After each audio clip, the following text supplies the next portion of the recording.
नहीं बाबा, ऐसी बात नहीं है। आपको देखकर हम इतने खुश हुए कि हमको समझ भी नहीं आ रहा क्या बात करें और कैसे बात करें। अरे बातें करने तो आया हूँ मैं यहाँ देखने आया हूँ कि मेरे जाने के बाद तुम लोग कैसे रहते हो और वो सब बातें जो मैंने बताई थी आचरण में लाते हो कि नहीं। बताए हुए रास्ते पर ही चलते हैं। अच्छा, तो अब बताओ मुझे, आप सब लोग 22 प्रतिज्ञा का पालन करते हैं जो मैं इसी दीक्षा भूमि में दी थी। अरे खामोश क्यों हो? कुछ तो बताओ, क्या बताया था मैंने आचरण करने के लिए? जरा देखो तो तुम्हें याद है कि नहीं। बाबा, आपने मुझे पंचशील का पालन करने के लिए कहा था।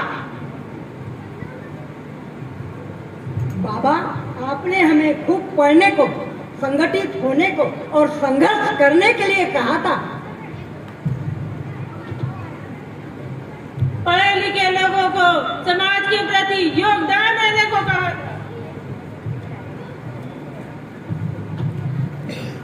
हमारी आमदनी का 20वां हिस्सा यानी कि 5% समाज के लिए दान करने को कहा था। बाबा, आपने हमसे बहुत उम्मीद रखी थी, लेकिन ये लेकिन क्या है? बाबा, आपके बताए हुए रास्ते पर हम में से बहुत कम, मतलब कुछ लोग ही चल रहे हैं। बाबा, क्या मतलब है इसका? कुछ नहीं बोलेंगे, ऐसा इनका खत्म होगा तुरंत निकलो। खामोश। ये तो समझ में आया कि तुम लोगों ने मेरा कितना कहना माना और कैसे अमल में लाया। जरा ये तो बता दो, मेरे द्वारा स्थापित की हुई संस्था का क्या हाल है? कहाँ है मेरी पीपल्स एजुकेशन सोसाइटी? बाबा, वो तो आज कोर्ट में है। क्या कहा? कोर्ट में? हाँ बाबा, बहुत झगड़ा चल रहा था। कोर्ट के सिवा कोई दूसरा रास्ता ही नहीं था। और रिपब्लिकन पार्टी की क्या स्थिति है? बाबा, आप एक पार्टी छोड़कर गए थे, हमने उसे बनाकर 70 से अधिक पार्टियां बनाई है। मतलब क्या है इसका?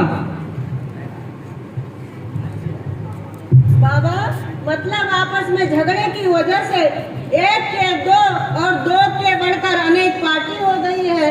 बाबा, सब नेतागिरी के लिए झगड़ते हैं।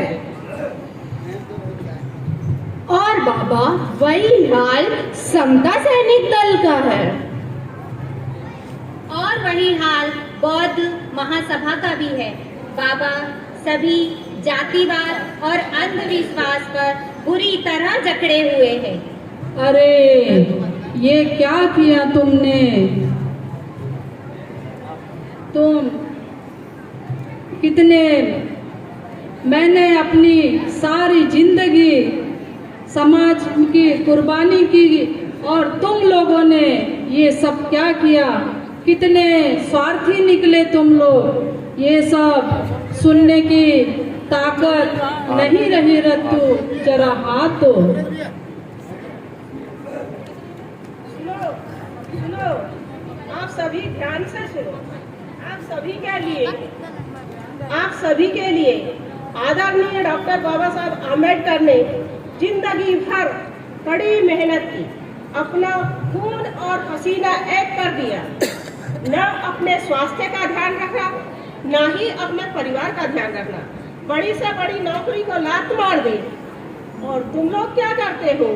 सिर्फ खुद के और खुद के परिवार के बारे में ही सोचते हो।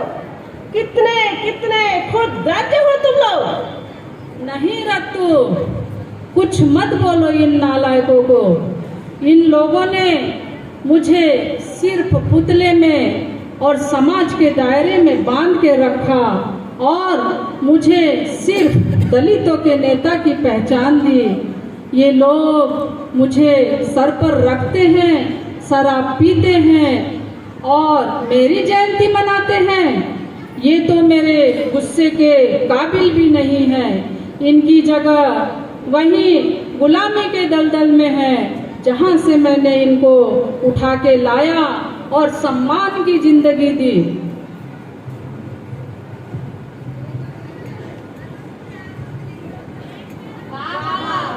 हमें माफ कर दो बाबा, हमसे बहुत बड़ी गलती हुई है।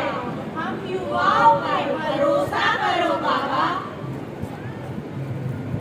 मेरे बच्चों, तुम युवा पे ही मेरी सारी उम्मीदें हैं। तुम खुद को इस काबिल करो कि हर मुश्किल का सामना कर सको। खुद को बदलो, आपस में मत लड़ो। इसी तुम में ही मेरी आशा की किरण नजर आती है। तुम लोग तुम्हें कोई अपने स्वार्थ के लिए इस्तेमाल ना कर सके, इस बात का तुम्हें ध्यान रखना है और मेरे बताए हुए रास्ते पे चलना है।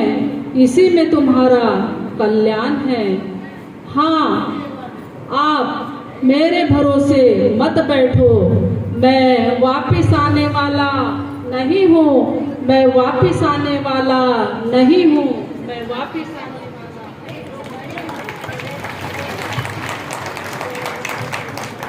बाबा साहब भीमराव अम्बेडकर अमर रहे, बाबा साहब भीमराव अम्बेडकर अमर रहे।